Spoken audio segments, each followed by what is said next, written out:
Ya. Balik lagi ya. Di sini saya akan menjelaskan materi mengenai mata kuliah Advanced Financial Accounting atau akuntansi keuangan lanjutan yang berjudul transaksi entitas induk dan entitas anak aset, yaitu bagian aset tetap.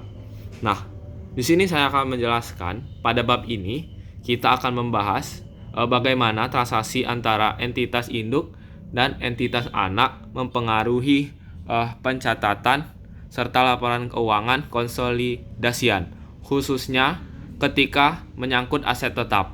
Nah, transaksi antara entitas dalam satu grup perusahaan itu seringkali menimbulkan keuntungan atau kerugian, namun belum dapat dikatakan terrealisasi selama aset tersebut dimiliki dalam grup yang sama.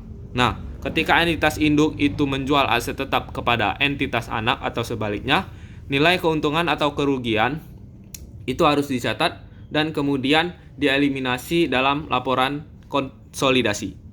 Nah, hal ini bertujuan agar laporan keuangan gabungan itu hanya mencerminkan transaksi yang benar-benar terjadi dengan pihak luar atau non-afiliasi. Nah, untuk aset tetap yang tidak disusutkan ya, seperti tanah, keuntungan baru yang akan diakui ketika aset tersebut dijual kepada pihak luar.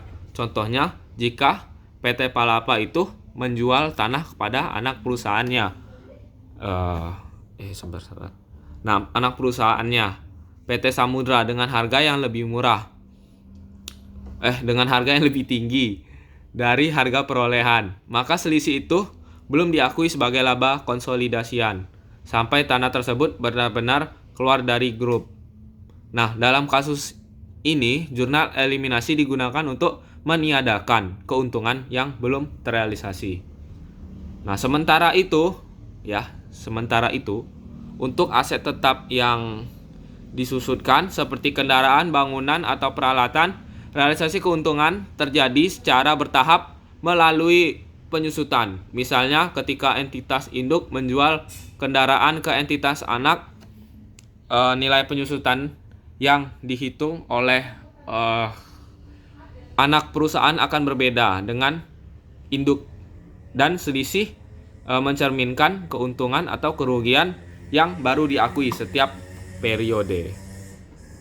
Nah, transaksi ini dibagi menjadi dua jenis ya. Dua aja, nggak lebih. Transaksi yang pertama itu ada transaksi hulu, yaitu penjualan dari induk ke anak, dan transaksi hilir, yaitu penjualan dari anak ke induk.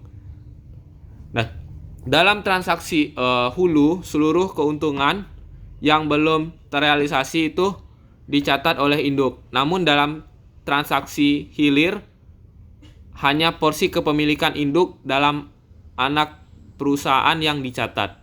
Kedua jenis transaksi ini membutuhkan jurnal eliminasi untuk menyesuaikan nilai aset, akumulasi penyusutan, serta beban penyusutan agar laporan konsolidasian itu tetap mencerminkan nilai real atau nilai sebenarnya. Nah, itu saya kasih contoh.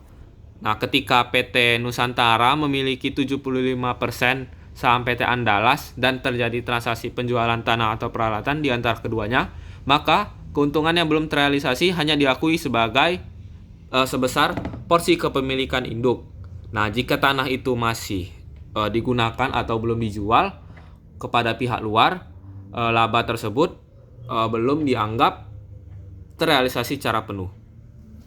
Nah, pada tahun berikutnya ketika aset itu akhirnya dijual ke pihak non-afiliasi ya, non-affiliate, barulah seluruh keuntungan dapat diakui dalam laporan konsolidasi.